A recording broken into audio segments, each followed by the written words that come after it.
Yuk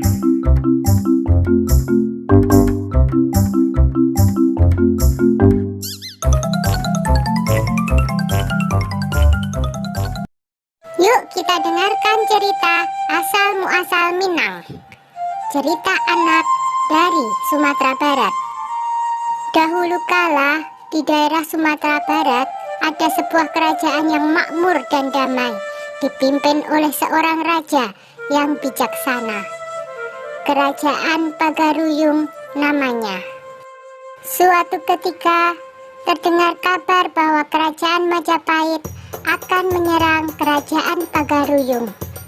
Padahal para pemimpin kerajaan Pagaruyung memberikan semboyan kepada seluruh prajurit untuk menegakkan perdamaian. Kemudian Raja Pagaruyung mengajak diskusi para penasehatnya. Mereka mencari cara menahan serangan pasukan Majapahit. Akhirnya seorang penasehat kepercayaan raja mengusulkan sebuah ide cemerlang. Paduka Raja, sebaiknya kita ajak pasukan Majapahit untuk berunding demi menghindari pertumpahan darah. Kita sambut mereka di perbatasan. Jika mereka menolak, ajaklah mereka untuk beradu kerbau, kata penasehat raja itu. Setelah itu, sang raja bersama punggawanya menyiapkan segala sesuatunya. Sang raja menyuruh putrinya untuk mencari beberapa dayang yang paling cantik. Lalu mereka diajari tata krama dan memakai pakaian yang indah. Ketika pasukan kerajaan Majapahit tiba di perbatasan, mereka disambut oleh dayang-dayang istana dengan ramah. Melihat perlakuan serta hidangan dan hiburan yang diberikan, pasukan Majapahit menjadi heran dan menjadi luluh. Datuk Tantejo Garhano segera mengajak pemimpin pasukan Majapahit ke istana untuk menemui sang raja. "Selamat datang, Tuan," sambut raja dengan ramah. "Ada apa gerangan Tuan kemari?" lanjut beliau. "Kami diutus oleh Raja Majapahit untuk menaklukkan Pagaruyung," jawab pemimpin itu.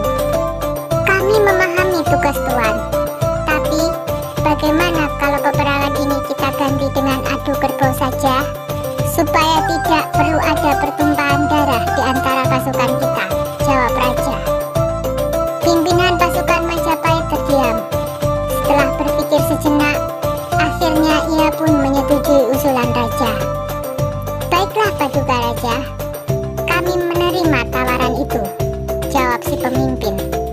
Keesokan harinya, kedua kerbau aduan dibawa ke gelanggang, lalu dilepas. Kerbau Majapahit terlihat beringas dan liar, sedangkan kerbau Pagaruyung ternyata hanyalah seekor anak kerbau. Anak kerbau Pagaruyung segera memburu kerbau Majapahit karena mengira itu induknya. Perut kerbau Majapahit pun terluka, terkena tusukan besi runcing yang terpasang di mulut anak kerbau Pagaruyung. Setelah beberapa kali tusukan, kerbau Majapahit pun roboh terkapar di tanah. Berita kemenangan kerajaan Pagaruyung mengalahkan Majapahit menggunakan kerbau terdengar ke seluruh pelosok desa. Kata Minangkabau berarti menang kerbau.